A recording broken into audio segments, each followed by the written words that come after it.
그럼 보건복지부 담당하고 있는 배주환 기자와 좀 더 얘기 나눠보겠습니다. 배 기자, 네. 참 온 국민이 힘들었던 1년 5개월 아니겠습니까? 네. 이게 언제까지 가나 했는데 전격적으로 어제 토요일 밤에 의대생들이 먼저 복귀를 선언했어요. 이렇게 돌아오면 바로 2학기부터 수업을 들을 수 있는 겁니까? 네, 예과와 본과생의 상황이 좀 다른데요. 우선 1, 2학년인 예과는 2학기 복학이 가능해 보입니다. 이들은 교과 과정이 교양 과목 위주이다 보니 계절학기 등을 통하면 학사 일정 보충이 가능하기 때문입니다. 이렇게 되면 내년 1학기에 2, 4, 2, 5, 2, 6 이렇게 3개 학번이 동시에 수업을 듣는 이른바 트리플링도 막을 수 있습니다. 문제는 본과인데요. 학사 일정이 1년 단위인데다 1년에 40주 이상 전공 수업을 들어야 하고 임상 실습도 해야 해서 한 학기에 이걸 다 소화하기는 어렵습니다.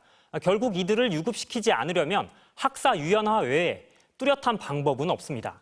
하지만 휴학하지 않고 강의실을 지켰던 의대생들과 형평성 문제도 생길 수가 있고요. 교육부나 의과대학 측도 여전히 학사 일정 유연화는 없다 이런 입장이라 아직 대안은 없는 상황입니다. 네, 그동안 복귀를 둘러싸고 의대생들 내부에서 많은 갈등이 있지 않았습니까? 복귀를 막는 협박, 따돌림 이런 것 때문에 소송 얘기까지 나왔는데요. 최근엔 전공의들도 복귀 움직임을 보이고 있죠. 네, 전공의 단체는 당장 내일 오후에 국회 보건복지위원들과 간담회를 갖고요.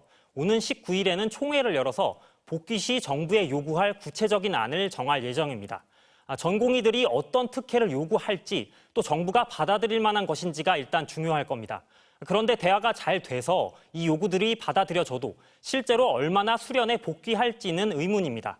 지방수련병원, 그중에서도 외과와 산부인과 등 필수 의료과의 경우 기피 현상이 더 심해졌습니다.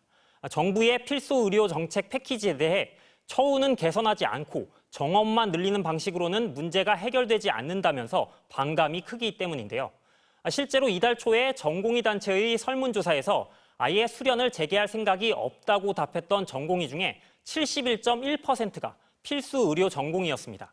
또 사직한 전공의의 60% 이상은 이미 의원급 의료기관 등에 취업한 상태입니다. 의대생과 달리 이미 의사 면허를 갖고 있는 전공의들은 전문의를 원치 않으면 수련병원에 꼭 돌아갈 필요도 없는 겁니다.